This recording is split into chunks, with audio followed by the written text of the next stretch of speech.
But we know what would happen if a white army and a black army met. I think there'd be no question that the white army would always conquer. Only a veteran can now remember when the last and most brutal chapter of the European scramble for Africa began. 1935, Italy claimed Ethiopia and Mussolini's troops invaded.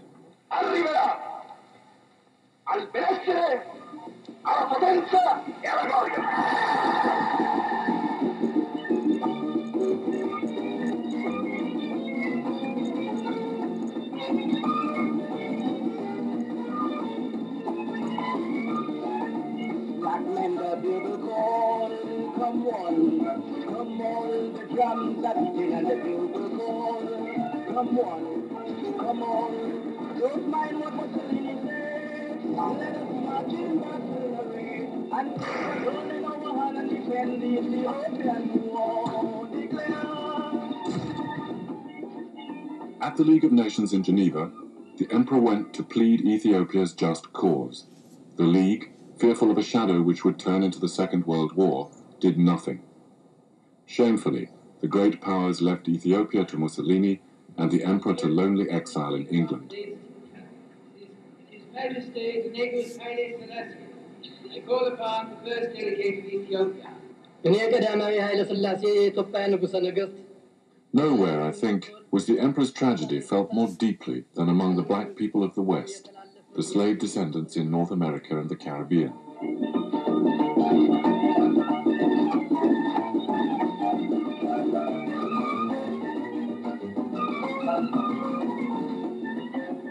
Black consciousness had dawned in Jazz-Age Harlem, and Africa fermented in the exiles' hearts. Many supported a black activist called Marcus Garvey, and when he demanded Africa for the Africans and repatriation to the homeland, they saw Ethiopia as a special symbol of the whole continent. Until now, it alone had not been seized by white Europeans. Such people volunteered to fight for Haile Selassie, although only a handful managed to go, or they organized to send relief. Black Americans rallied towards the cause, and black Jamaicans likewise, and so the organization was formed in New York, 105th to 111th Avenue, New York, and as Ethiopian World Federation Incorporated. Those people gave up monies, medicine, clothes, and what have you, sent into Haile Selassie. The Emperor knew nothing about them, as he himself returned, with British military help, to reclaim his throne. Look what Mussolini is trying to do. Take a bigger mouthful than any man can do. Sit on the beating and the bugle, but we cannot let the lion knock through the bone. So let us take a run in our hall and defend the Ethiopian war. Declare.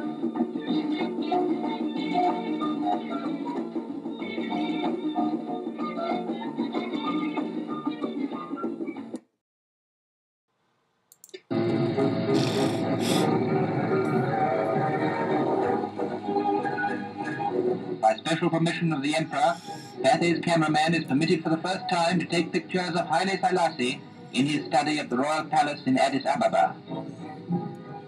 And later in the day, he watches the Emperor as he leaves the palace in his low-built European car for a military review.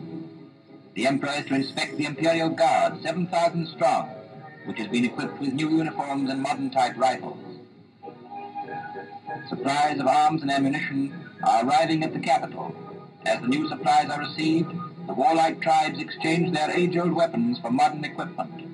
A body of the Gala troops has been fitted out with portable machine guns, and European officers are training them in their use. All over the country, thousands of eyes are watching the rain clouds drifting slowly away.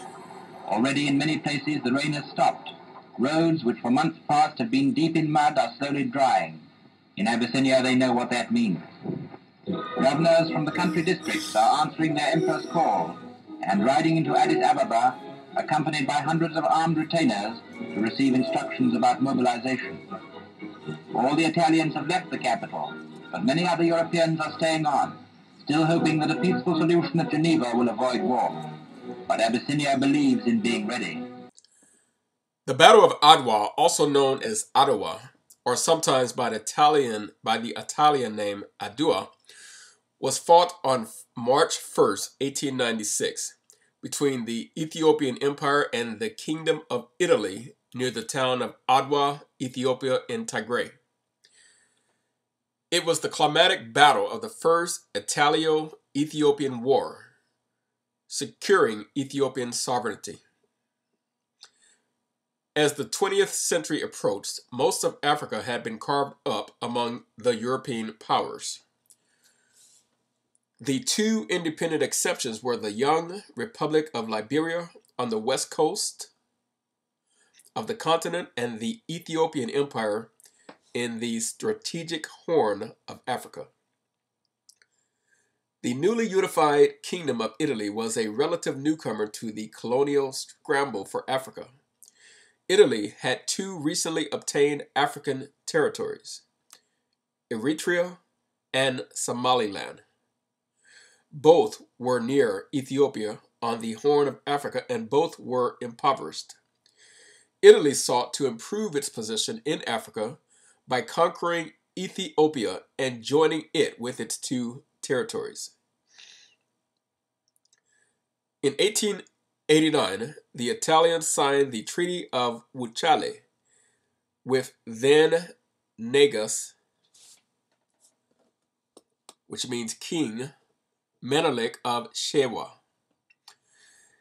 The treaty ceded territories previously part of Ethiopia, namely the provinces of Bogos, Hamashian, Ekele, Guzay, Serere, and parts of Tigray.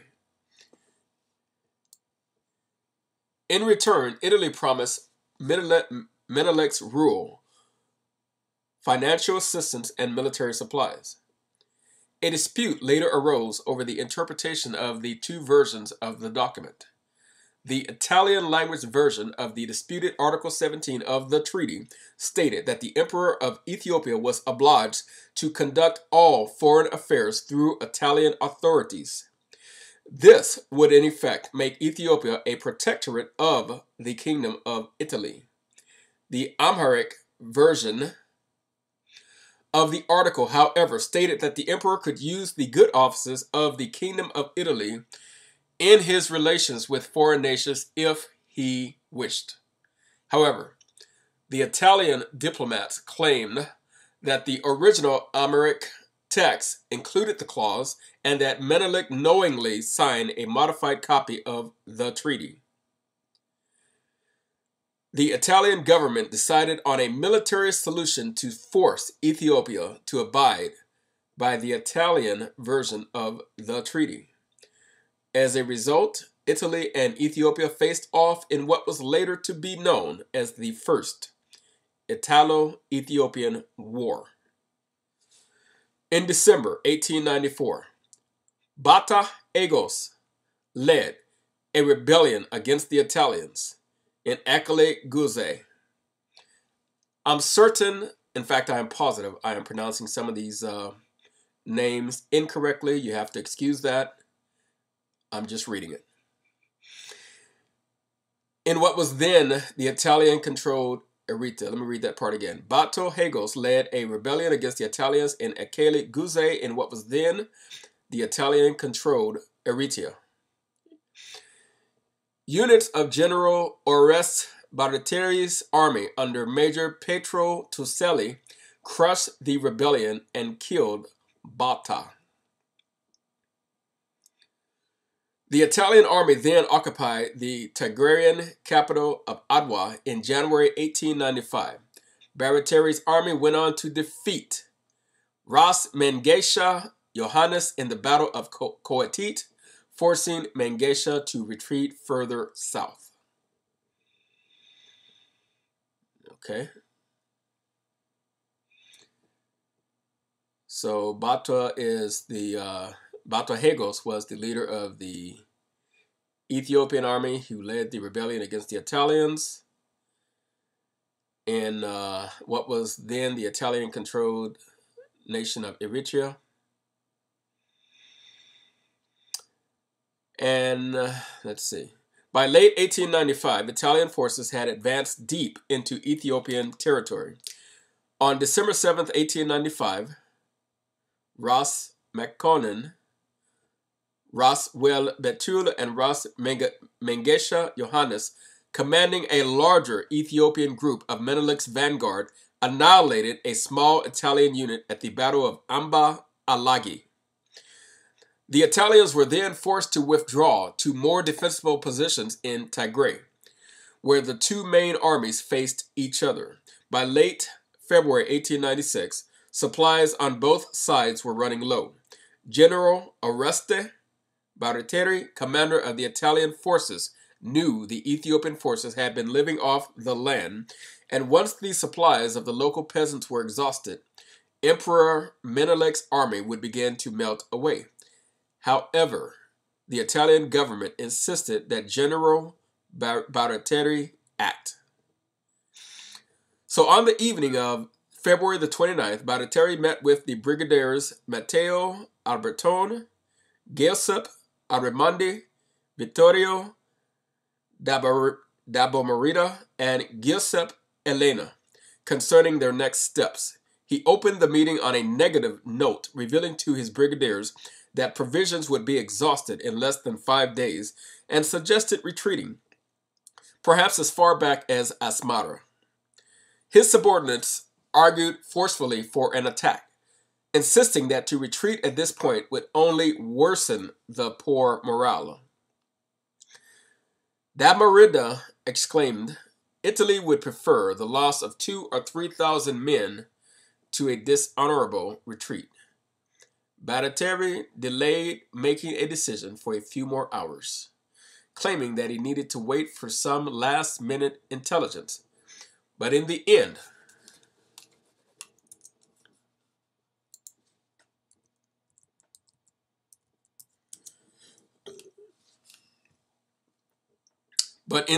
he announced that the attack would start the next morning at 9 o'clock.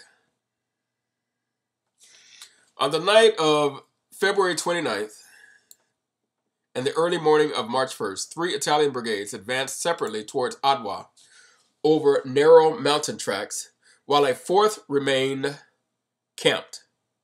David Legring Lewis states that the Italian battle plan called for 3 columns to march in parallel formation to the crest of 3 mountains. Damarida commanding on the right, Albertone on the left, and Arrimondi in the center, with a reserve under Elena following behind Arrimondi. The supporting crossfire each column could give the others made the soldiers as deadly as razor shears. Albertone's brigade was to set the pace for the others. He was to position himself on the summit known as Kadain Medret, which would give the Italians the high ground from which to meet the Ethiopians. However, the 3 leading Italian brigades had become separated during their overnight march, and at dawn they were spread across several miles of very difficult terrain. Their sketchy maps caused Albertone to mistake one mountain for Kadain Meret, and when a scout pointed out his mistake, Albertone advanced directly into Ras Alula's position. Unbeknownst to General Baratieri, Emperor Menelik knew his troops had exhausted the ability of the local peasants to support them, meaning with food, and had planned to break camp the next day, March 2nd. The emperor had risen early to begin prayers for divine guidance when spies from Ras Alula, his chief military advisor, brought him news that the Italians were advancing. The emperor summoned the separate armies of his nobles, and with the Empress Taitu beside him, ordered his forces forward. Negus Tekle had Manat commanded the right wing, Ras Alula the left, and Rasis Makonnen and Mengesha the center, with Ras Mikhail at the head of the Aramo cavalry. The emperor and his consort remained with the reserve. The Ethiopian forces positioned themselves on the hills overlooking Adwa Valley in perfect position to receive the Italians, who were exposed and vulnerable to crossfire. Albertone's Askari Brigade was the first to encounter the onrush of Ethiopians at 6 o'clock near Kadain Medret, where the Ethiopians had managed to set up their mountain artillery. Accounts of the Ethiopian artillery deployed at Adwa differ.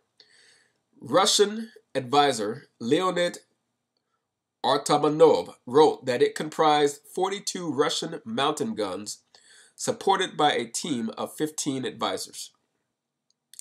But British historians suggest that the Ethiopian guns were Hotchkiss and Maxim pieces captured from the Egyptians or purchased from French and other European suppliers. Albertone's heavily outnumbered Askaris held their position for 2 hours until Albertone's capture, and under Ethiopian pressure, these survivors sought refuge with Aramondi's brigade.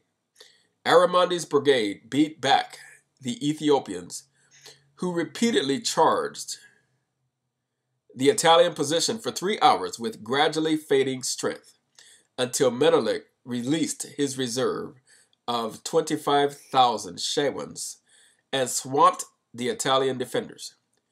2 companies of Bersaglieri, who arrived at the same moment, could not help, and they were cut down. Damaridas' Italian brigade had moved to support Albertone, but was unable to reach him in time. Cut off from the remainder of the Italian army, Dabarmida began a fighting retreat towards friendly positions. However, he inadvertently marched his command into a narrow valley where the Oromo cavalry under Ras Mikhail slaughtered his brigade while shouting, Albagumi, Albagumi, which means reap, reap. I guess they were saying you're going to reap what you have sown. Die by the sword. Dabarmida's remains were never found, although his brother learned from an old woman living in the area that she had given water to a mortally wounded Italian officer, a chief, a great man with spectacles and a watch and golden stars. The remaining 2 brigades under Baratieri himself were outflanked and destroyed piecemeal on the slopes of Mount Bela. Menelik watched as Gojiam forces under the command of Tekle Haymanat made quick work of the last intact Italian brigade. By noon, the survivors of the Italian army were in full retreat, and the battle was over.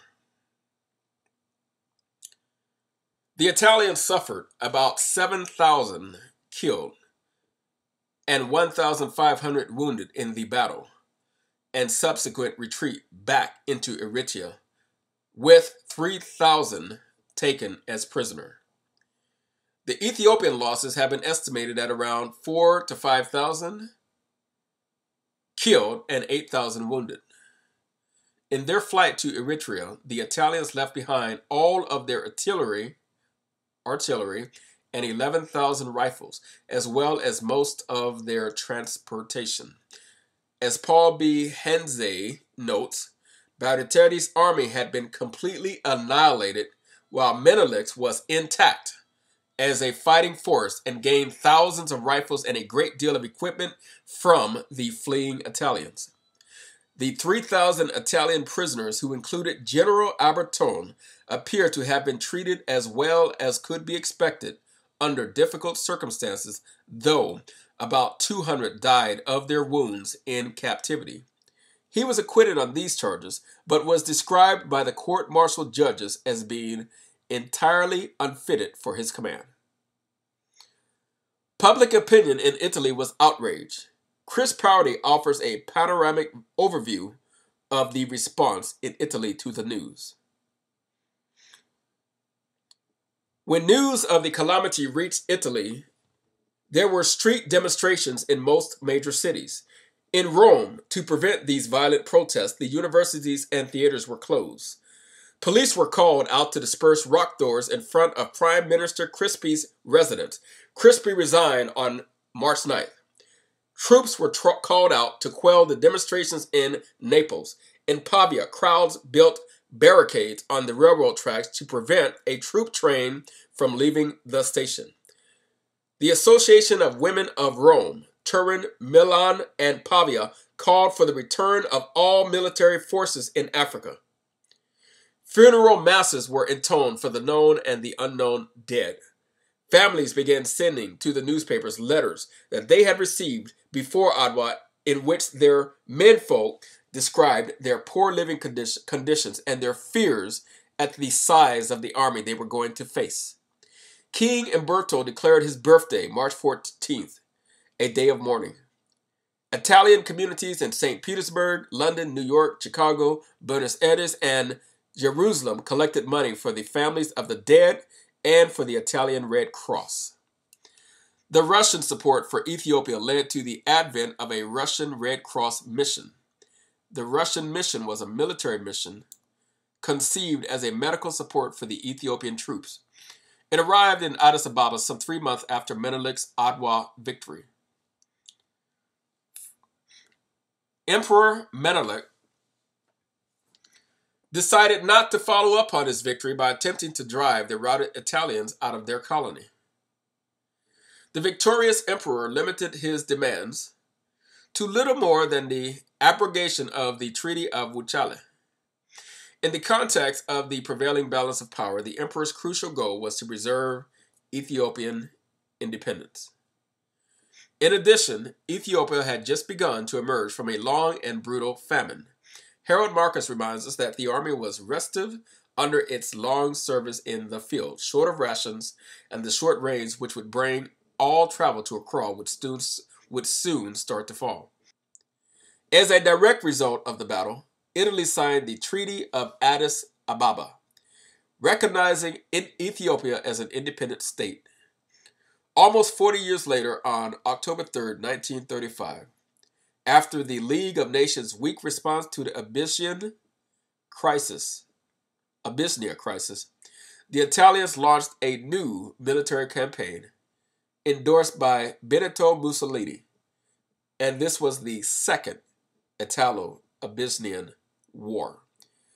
This time, the Italians employed vastly superior military technology, such as tanks and aircraft, as well as chemical warfare, and the Ethiopian forces were soundly defeated by May 1936. Following the war, Italy occupied Ethiopia for 5 years, from 1936 to 1941, before eventually being driven out during World War II by British Empire and Ethiopian Patriot forces. Significance.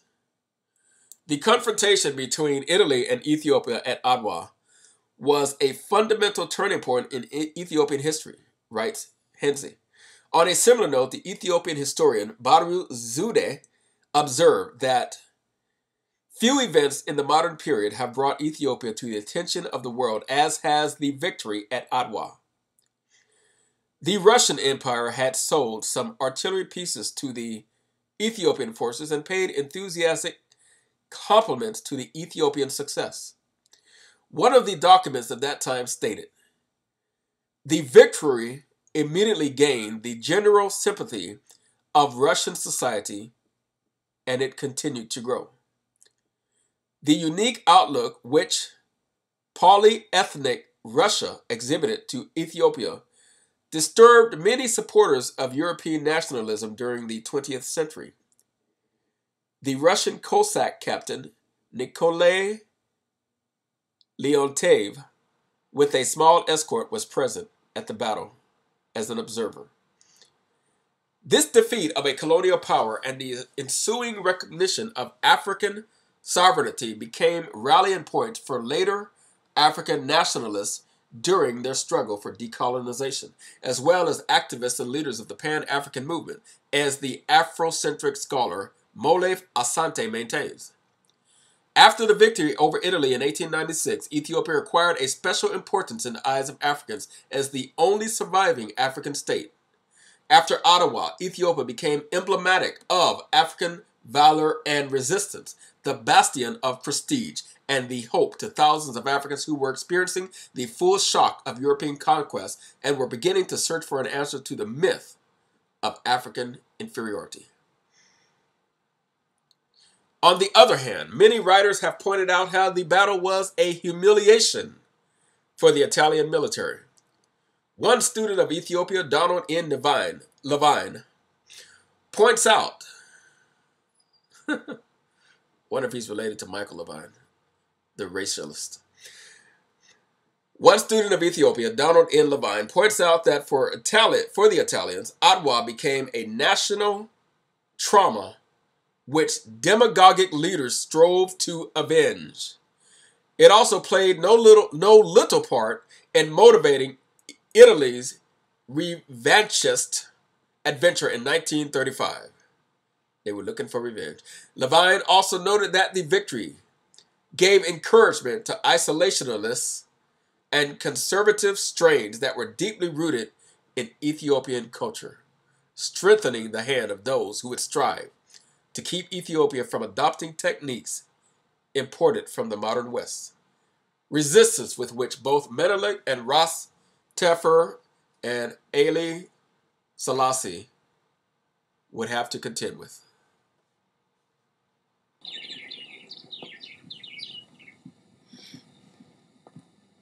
It is good that you are here to record this picture of me in my palace garden at Addis Ababa. People who see this throughout the world will realize that even in the 20th century, with faith, courage, and a just cause, David will still beat Goliath.